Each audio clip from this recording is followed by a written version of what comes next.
Jackson, and here's my presentation on how to keep the youth invested in the church. Now, just to start off with, churches have a problem when it comes to youth involvement.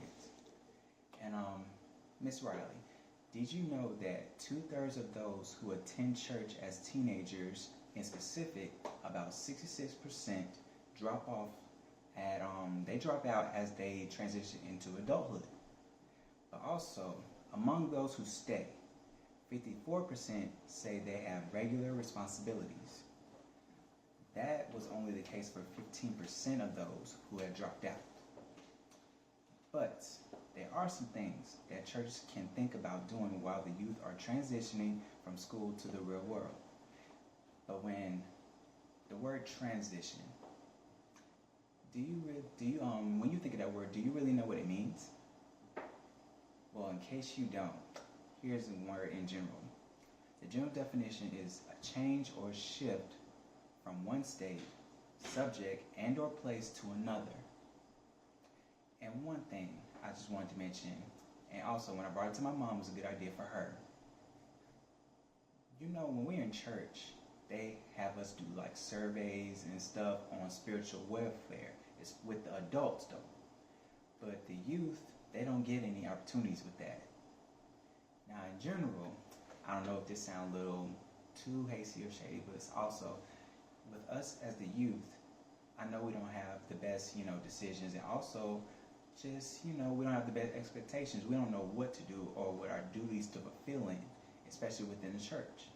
But also, doing the surveys on the spiritual welfare and also guiding us with the duties and also with different gifts to participate in different activities and stuff in the church, it would definitely benefit us to know what our gifts are and also how to answer the choices on the surveys on spiritual welfare and to know what we like to do to achieve ourselves within our long-term lives.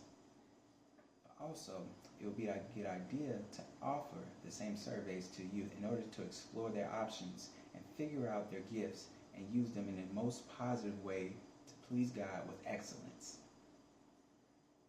And once again, this title is called How to Keep the Youth Invested in the Church. I mentioned transition, but also invested. In case you don't know what invested is, how to say that in a general term, how to say what it means to give a lot of time and effort into something that is caring and passionate. Something that interests you, something that's relatable, and also shows a lot of interest and more insight on what you want to do to make a good impact. So, I want to introduce several ways to keep the youth invested in the church. One way is to help them discover and use their spiritual gifts. With that in meaning, part of helping them realize their values is encouraging them to understand the gifts they've been using to serve in the church. They've been using, but also the gifts they've been given and what they learn and how they use it in a positive way in the modern world to express themselves and also to express God. Also, to invest in them and their gifts, eventually it will pay off long term in their lives. Another way is to give them responsibilities, meaning assign specific duties for them to work on, like certain tasks with creativity, and they can turn it into something really big. Also, to make sure the task is appropriate and motivate them to do more than what they can do. At times you also have to give them that little push, to do more, because they're a little scared, they're a little skeptical with the duties and stuff, but at the end of the day, with more insight, more influencing, more motivating, and also giving them the right insight, and also the intake to do more than what they can do, and they'll realize in the end that I've accomplished a lot. Last thing is to encourage them to lead service projects. Like, with the youth generations often look for ways to serve others. So why not express that desire in the church?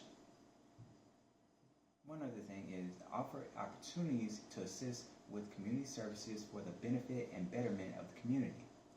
The types of community service include environmental volunteer work, helping with community cleanup, collecting clothes for children, helping deliver food to the elderly, but also mowing lawns for anybody, including single mothers. Now, with my experience, being brought up in the church by my parents and everything else, it was a great experience. Start young, but then older, more realizing. Also, with the experiences I had, I've been in a program. There was youth. I was a youth usher in the church. I was participating in the youth ministry. It was all well and good, hanging out with friends, meeting a lot of different people, and accommodating and working within community.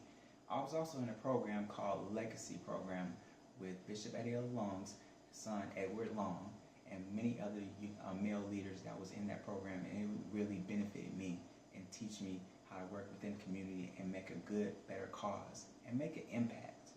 So with these ideas, keeping youth invested and also with keeping them out of trouble, you ain't got to worry about them being lead to the wrong path.